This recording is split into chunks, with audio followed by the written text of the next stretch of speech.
Episode 1 Anjana का श्राप बजरंग बली के अवतार की भूमिका। स्वर्गलोक में उस दिन उत्सव का वातावरण था। देवताओं की सभा सजी हुई थी। गंधर्व मधुर संगीत गा रहे थे और अप्सराएं दिव्य नृत्य प्रस्तुत कर रही थी। हर ओर आनंद और प्रकाश का साम्राज्य था। एपिसोड 1 अप्सराओं अंजना का श्राप बजरंग बली के अवतार की भूमिका। सुंदर, चंचल और नृत्य कला में अद्वितीय उत्सव का वातावरण था। सुंदरता की चर्चा की सभा सजी हुई थी, लेकिन उसके भीतर संगीत गा रहे थे और अप्सराएं दिव्य नृत्य प्रस्तुत कर रही थी। एक दिन और आनंद और प्रकाश का साम्राज्य था। एक महान ऋषि के आश्रम के पास पहुंची।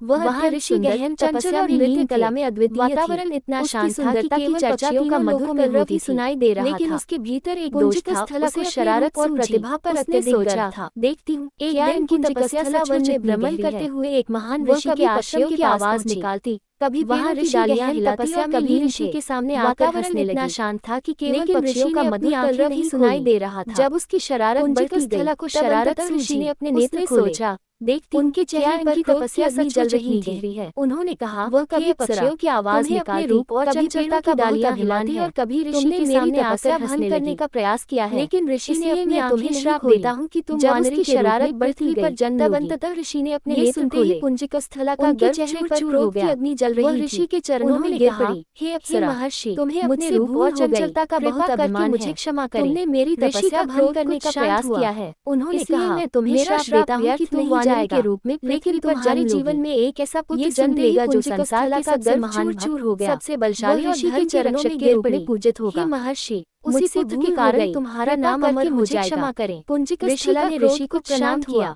उसी क्षण उसे समझ आ गया कि यह श्राप वास्तव में ईश्वर की एक महान योजना का एक ऐसा पुत्र जन्म लेगा जो संसार का सबसे महान, पृथ्वी पर वानरराज बलशाली और धर्म के रक्षक के रूप में पूजित होगा। उसका नाम रखा गया अंजना के कारण तुम्हारा नाम अमर हो जाएगा। तेजस्वी, पुंजिका स्थला ने ऋषि को प्रणाम किया। उसी क्षण उसे समझ आ गया कि यह श्राप वास्तव में ईश्वर की एक महान योजना का हिस्सा दिखाई देता था। समय बीतता गया, जैसे जैसे वह बड़ी पर वानरराज कुंज के घर एक कन्या भी बनती गई। उसका नाम हमेशा ऐसा लगता था कि उसकी जीवन बचपन से ही तेजस्वी है, दयालु और भगवान शिव की परम भक्त थी। उसी समय दूसरी ओर वह वानरी का अत्याचार दिन प्रतिदिन बढ़ता जा रहा था। दिव्य तेज स्पष्ट दिखाई देता था। शक्ति के अहंकार में जैसे जैसे वह चुनौती दे रहा था, उसकी भक्ति और तपस्या भी बढ़ती गई थे। देवताओं हमेशा ऐसा लगता था कि उसके जीवन का कोई विशेष उद्देश्य है, कहा जिसे वह आने पर मैं श्री राम के रूप में अवतार लूंगा। दूसरी ओर लेकिन मेरे अत्याचार सिद्धि के लिए एक ऐसा जा रहा था और अद्वितीय रावण की आवश्यकता के अहंकार में तीनों लोगों को चुनौती दे रहा था। इधर कैलाश पर्वत पर भगवान देवताओं ने भगवान विष्णु से प्रार्थना की भविष्य की भगवान विष्णु ने कहा, समय आने पर मैं श्री राम मुस्कुराए और अवतार लूंगा। जब श्री राम कार्य की सिद्धि के लिए एक ऐसे परम भक्त और अद्वितीय अंश की आवश्यकता हो जन्म दूंगा जो भी सेवा को अपना जीवन मानेगा। इधर कैलाश पर्वताओं के हृदय में आशा की नई किरण जाग उठी। उन्होंने भी ज्ञात हो गया कि धर्म की रक्षा के लिए एक अद्भुत भगवान शिव मुस्कुराए और बोले, जब श्री राम बालक का पृथ्वी पर अवतरित होंगे, अंजना का जीवन किस दिशा में कैसे महावीर और भगवान शिव का वह सेवा को ही अपना जीवन मानेगा। इन सभी प्रश्नों के हृदय में आशा की नई किरण जाग उठी। अगले एपिसोड हो गया कि अंजना की रक्षा के लिए तपस्या और वानरराज के आने वाली का दिव्य विवाह कैसे शुरू हुआ। दिव्य बजरंग बली के अवतार की तैयारी, अंजना का जीवन किस दिशा में मुड़ेगा, अंजना की तपस्या और वानरराज का वह से दिव्य विवाह कैसे अवतरित होगा। अंजना अब युवावस्था में प्रवेश कर चुका है। अगले अध्याय का सौंदर्य अलौकिक एपिसोड में, लेकिन अंजना की कठोर तपस्या और वानरराज केसरी से उनका दिव्य विवाह कैसे शुरू हुई। बजरंग बली के अवतार नदी में स्नान कर पर्वत की गुफा में जाकर अंजना की तपस्या और वानरराज केसरी से दिव्य विवाह भी उनकी तपस्या अंजना अब युवावस्था में प्रवेश कर चुकी थी। ऐसा लगता था सौंदर्य अलौकिक लोग उनकी आराधना मन में सांसारिक सुखों से अधिक भगवान ध्यान के दौरान अंजना को एक दिव्य अनुभूति हुई। प्रतिदिन प्रातः लगा जैसे कोई अदृश्य पर्वत की गुफा में जाकर घंटों ध्यान नेत्र खोले, लेकिन वहाँ पशु पक्षी भी उनकी तपस्या के समय विचार बार-बार उठने लगा। ऐसा लगता था मानो पूरा प्रकृति लोक उनकी आराधना में भक्ति करना ही मेरा धर्म है। एक दिन ध्यान के दौरान मेरे लिए कोई और महान कार्य भी निर्धारित किया, जैसे कोई अदृश्य शक्ति समय वानर राज्य में एक वीर योद्धा की चर्चा चारों ओर फैल रही थी। कोई नहीं था। उनका मन में एक ही विचार बार-बार उठने लगा, केवल मेरे जीवन का उद्देश्य क्या है, धर्म प्रिय, क्या न्यायप्रिय और प्रजावत ही मेरा धर्म है, या ईश्वर ने मेरे राक्षसों का महान कार्य भी निर्धारित किया है। इसी समय वानर राजा असुर ने वन में रहने वाले चारों ओर आक्रमण कर दिया। उनका नाम था वानरराज केसरी से सहायता की केवल बलवान ही नहीं, केसरी तुरंत धर्म सेना के साथ वहां और प्रजावत्सल राजा ने गर्जना करते हुए कहा, अनेक राक्षसों का संहार कर ऋषि मुनियों की रक्षा की थी, लेकिन केसरी निर्भीक थे। भयंकर असुर ने गदा उठाए और असुर पर ऐसा प्रहार किया कि धरती कांप उठी। भयभीत ऋषियों ने केसरी से सहायता की प्रार्थना हुआ और वन फिर से शांत हो गया। सेना के साथ वहां ऋषि मुनियों ने प्रसन्न होकर गर्जना को आशीर्वाद दिया। आज इस वन में कोई भी जीवित नहीं बचेगा, तुम्हारे जीवन में शीघ्र ही एक ऐसा शुभ समय आएगा जब गदा उठाए और लेने वाला ऐसा प्रहार किया कि धरती कांप उठी। केसरी ने विनम्रता से प्रणाम पराजित हुआ, लेकिन उस समय शांत शब्दों का गूढ़ अर्थ समझ ऋषि मुनियों ने प्रसन्न होकर केसरी को आशीर्वाद निरंतर बढ़ती जा रही थी। हे केसरी, भक्ति से तुम्हारे जीवन में एक दिन एक ऐसा शुभ समय आएगा जब तुम्हारे घर जन्म लेने वाला पुत्र तीनों लोकों में पूजनीय होगा। तुम्हारी तपस्या केसरी ने विनम्रता से प्रणाम किया। तुम्हारा विवाह एक ऐसे समय उन्हें होगा जो धर्म की रक्षा के लिए प्रसिद्ध होगा। उधर अंजना की तपस्या निरंतर वाला पुत्र संसार का सबसे महान भक्त और सबसे बलशाली योद्धा बनेगा। महर्षि उनके आश्रम में अंजना ने विनम्रता से उन्होंने अंजना से कहा, यदि ये सब भगवान तुम्हारी तपस्या व्यर्थ नहीं जाएगी, स्वीकार कर तुम्हारा विवाह एक ऐसे वीर से बाद वानरराज की रक्षा के लिए प्रसिद्ध होगा। खोज प्रारंभ की। तुम्हारे गर्भ से जन्म लेने वाला पुत्र संसार का सबसे महान और सदाचार के बलशाली योद्धा बनेगा। तो उन्होंने विवाह का प्रस्ताव विनम्रता से उत्तर दिया। केसरी ने भी अंजना की गुणों और शिव की इच्छा के विषय में सुन रखा था, स्वीकार करती हूँ। तुरंत ये प्रस्ताव बाद वानरराज कुंज ने योगी मुहूर्त में पर्वतों और वनों के मध्य भव्य विवाह का आयोजन पराक्रम, धर्मनिष्ठा और सदाचार के बारे में ज्ञात हुआ। वानर उस दिव्य विवाह का प्रस्ताव भेजा। वैदिक मंत्रों की अंजना की अंजना और केसरी विवाह से सुन रखा था।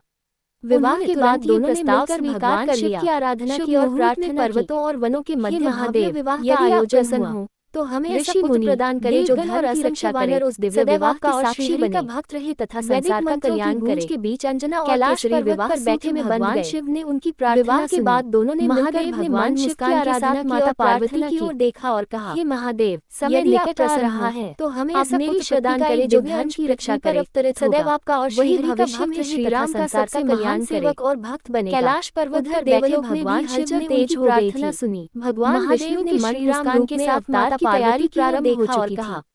देवताओं को आ रहा है उस दिव्य क्षण मेरी शक्ति का एक दिव्य एक ऐसे महावीर का जन्म होगा जो वही भविष्य में श्री राम का सबसे महान सेवक और भक्त बनेगा। पहले अंजना को देवलोक में भी हलचल तेज हो गई थी। भगवान विष्णु के श्री राम रूप में अंजना की तैयारी प्रारंभ हो चुकी थी। भगवान शिव का साक्षात दर्शन और प्रतीक्षा वरदान जिसने बजरंग बली के अवतार का मार्ग कैसे महावीर का जन्म होगा जो असंभव को भी संभव बना देगा। भगवान शिव का वरदान लेकिन उस दिव्य अवतार से पहले अंजना को अभी एक और घने वन के मध्य स्थित सुमेरु पर्वत पर वानरराज केसरी और माता अंजना का कठोर तपस्या और भगवान शिव का साक्षात दर्शन और प्रतिदिन भगवान जिसकी आराधना करके अवतार का मार्ग प्रशस्त किया।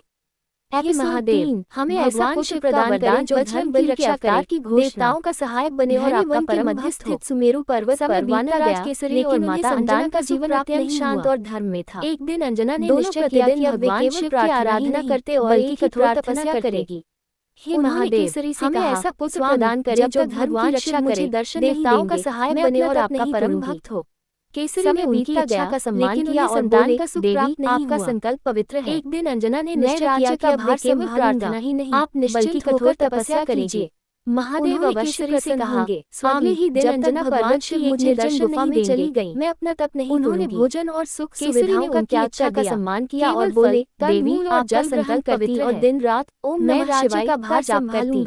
आप निश्चिंत होकर तपस्या कीजिए। महीने बीतकर वर्ष अवश्य प्रसन्न होने लगे। अगले ही दिन अंजना पर्वत की एक निर्जन गुफा में चली गई। वन प्रकाशित रहने लगा। भोजन और सुख सुविधाओं का त्याग कर दिया। समीप आकर शांत बैठ जाते और जल ग्रहण करती और दिन रात कर ओम नमः शिवाय गान का जाप करती। ऋषि मुनि उनकी भक्ति देखकर आश्चर्यचकित। महीने बीतकर देवलोक में भी अंजना की तपस्या की चर्चा होने लगी। प्रचंड थी। देवराज इंद्र ने कहा, वन प्रकाशित रहने लगा। तपस्या तो बड़े बड़े ऋषि इन कठिनाई से कर पाते हैं। समीप आकर शांत बैठ जाते। ब्रह्मा जी मुस्कुराए और बोले, कंधों पर बैठकर की महान योजना का भाग है। ऋषि मुनि समय आने पर इनके गर्भ से एक ऐसा वीर जन्म लेगा जो देवलोक में रक्षा अंजना की तपस्या की चर्चा होने लगी। पृथ्वी पर रावण का अत्याचार बढ़ता जा रहा था। कठोर तपस्या तो बड़े बड़े नष्ट भी जा रहे थे कर पाते हैं। देवताओं की शक्तियां ब्रह्मा जी मुस्कुराए और बोले, ये सब ईश्वर की महान योजना का भाग है। कैलाश पर्वत समय आने पर इनके गर्भ से एक ऐसा वीर जन्म लेगा जो धर्म की रक्षा करेगा। महादेव, इस रावण दिन प्रतिदिन रावण का अत्याचार बढ़ता जा रहा था। अब ऋषियों की रक्षा कैसे किए जा रहे थे। भगवान शिव ने शांत शक्तियां भी उसके वरदानों के कारण सीमित हो गई। समय आने पर श्रीहरि विष्णु श्री कैलाश पर्वत पहुंचे और भगवान शिव से प्रार्थना 11वें रुद्रांश से एक ऐसे महावीर को पृथ्वी पर भेजा। रावण दिन प्रतिदिन अधिक शक्तिशाली होता जा रहा है।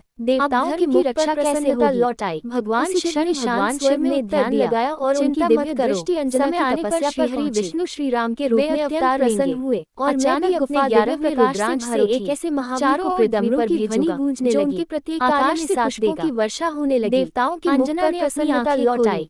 उनके सामने भगवान शिव ने ध्यान लगाया और उनकी दिव्य विराजमान अंजना की तपस्या पर तुरंत उनके चरणों में गिर पड़ी। अत्यंत प्रसन्न हुए। मेरा जीवन गुफा दिव्य प्रकाश से भगवान शिव ने चारों ओर डमरू की ध्वनि गूंजने लगी। अंजना आकाश से तपस्या से वर्षा होने लगी। अंजना ने अपनी आंखें अंजना ने हाथ जोड़कर सामने स्वयं भगवान शिव और माता पार्वती विराजमान जो आपके समान तुरंत उनके चरणों में गिर विनम्र और भगवान विष्णु का जीवन धन्य हो गया। भगवान शिव मुस्कुराए। उन्होंने कहा तथी अंजना तुम्हारी तपस्या से मैं आज से तुम्हारे पुत्र के रूप में वर मांगूंगा। अंजना ने हाथ जोड़कर कहा हे महादेव मुझे ऐसा स्वामी चाहिए जो आपके समान पराक्रमी युगों तक अमर रहेगा। और भगवान माता पार्वती ने भी अंजना को आशीर्वाद दिया। शिव मुस्कुराया पुत्र संसार की सभी माताओं के लिए गर्व का कारण बनेगा। रुद्रांश से तुम्हारे पुत्र के भगवान शिव अंतर्ध्यान हो गए। वह अंजना की आंखों से आनंद के आंसू बहने लगे का स्वामी वे तुरंत आश्रम लौटा और सारी युगों तक अमर रहेगा। माता पार्वती ने भी अंजना को आशीर्वाद दिया।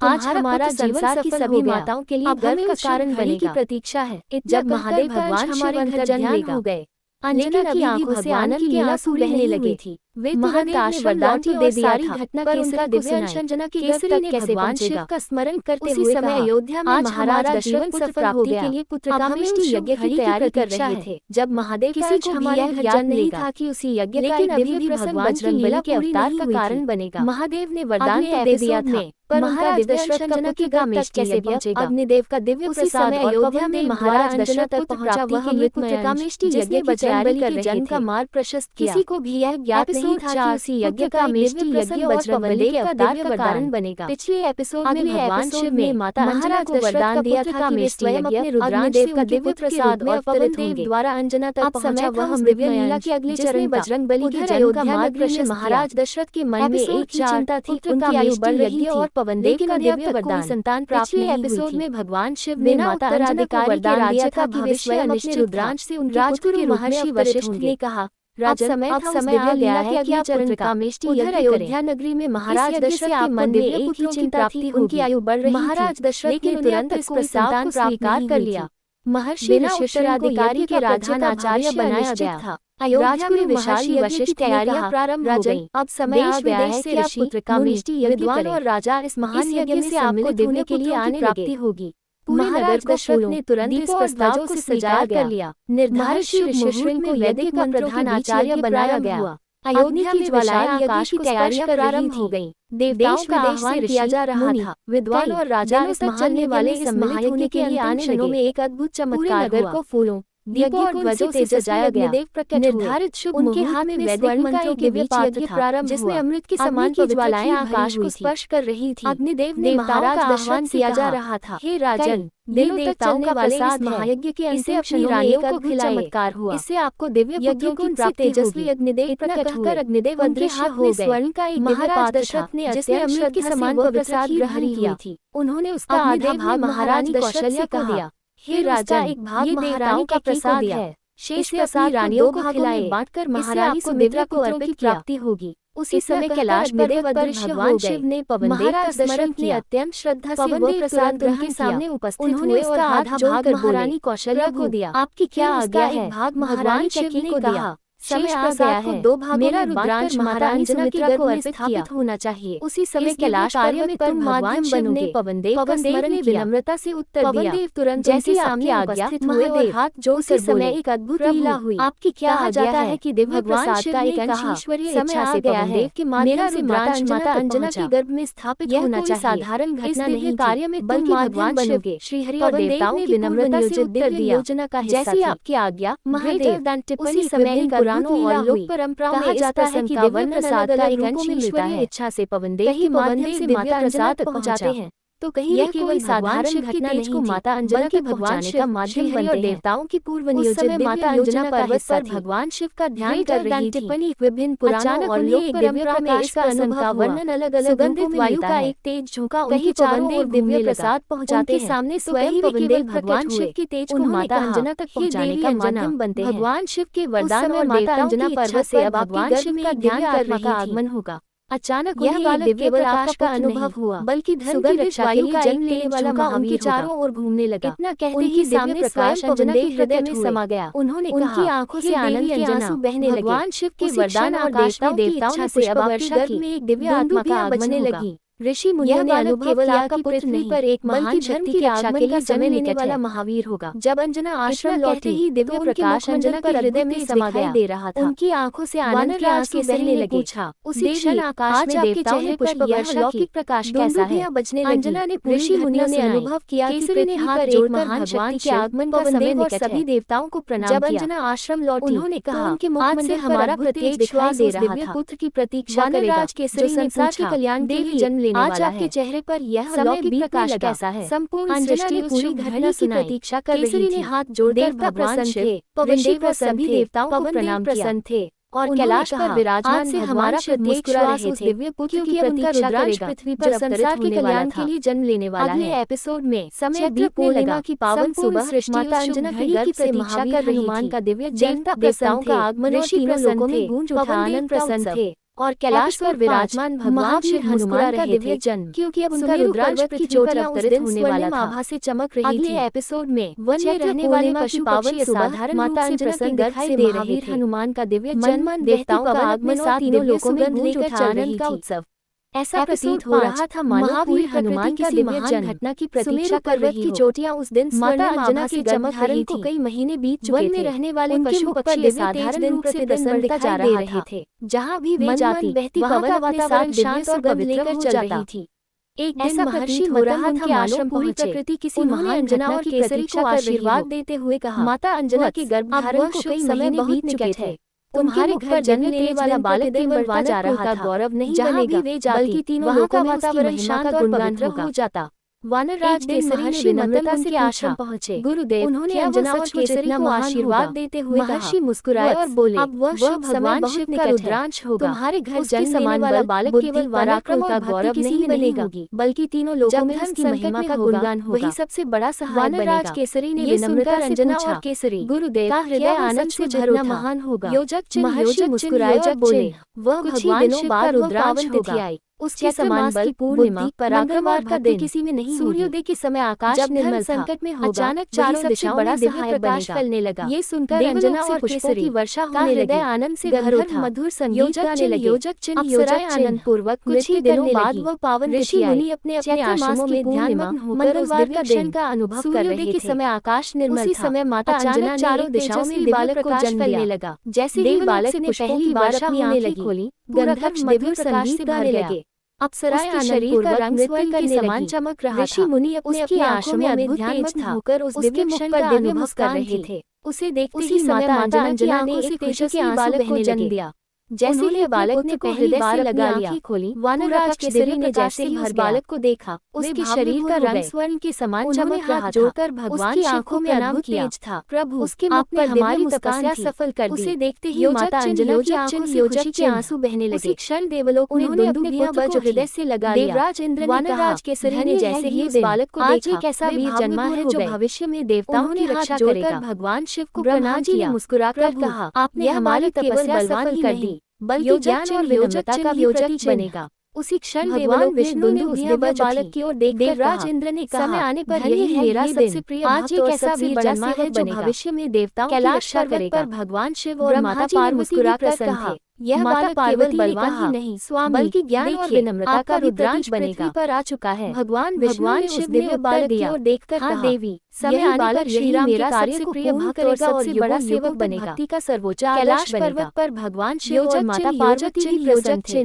माता पार्वती जन्म का समाचार पूरे वानर राज्य में फैल गया। आपका रुद्रांश चारों ओर पर मनाया जाने लगा। भगवान शिव ने नृत्य दिया, ऋषि मुनियों ने वैदिक बालक श्री राम के कार्य को पूर्ण करेगा और भोजन कराया गया। भक्ति का सर्वोच्च आदर्श दिव्य बालक के दर्शन के लिए आने लगे। योजक चिन्ह जो भी उसे देखता, बालक के जन्म का समाचार पूरे वानर राज्य में फैल गया। एक वृद्ध ऋषि ने बालक को देखकर मनाया जाने लगा, ये साधारण बालक नहीं है। ऋषि मुनियों ने वैदिक के समान है, इसका बल वायु के समान होगा और इसकी कराया गया। स्वयं बृहस्पति को भी चकित कर बालक के दर्शन के लिए माता अंजना ने प्रेम पूर्वक अपने पुत्र को गोद में लिया और स्वतः श्रद्धा जाग उठती। तुम सदैव धर्म का मार्ग अपनाना। बालक को देख तुम्हारा जीवन संसार के कल्याण के लिए है। बालक मुस्कुराया, सूर्य के समान है, अपनी माता की हर बात के समान होगा और इसकी बुद्धि स्वयं बृहस्पति को भी योजक कर देगी। लेकिन ये माता अंजना ने प्रेमपूर्वक अपने पुत्र को गोद में लिया और अपार ऊर्जा थी। पुत्र वो पल सदैव धर्म का मार्ग नहीं टिकता था। तुम्हारा जीवन संसार के कल्याण के लिए हो। तो कभी पेड़ों की ऊंची डालियों पर चढ़ जाता, अपनी माता की हर बात समझ रहा हो। उसकी चंचलता देखकर मुस्कुराती और कहती, योजक चिन्ह तो सचमुच पवन की तरह तेज है।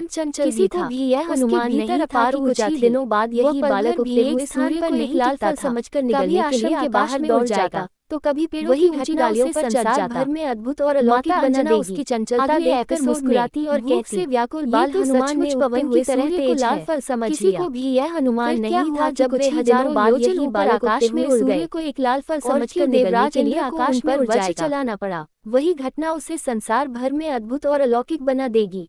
अगले एपिसोड में भूख से व्याकुल बाल हनुमान ने उगते हुए सूर्य को लाल फल समझ लिया। फिर क्या हुआ जब वे हजारों योजन ऊपर आकाश में उड़ गए, और क्यों देवराज इंद्र को उन पर वज्र चलाना पड़ा।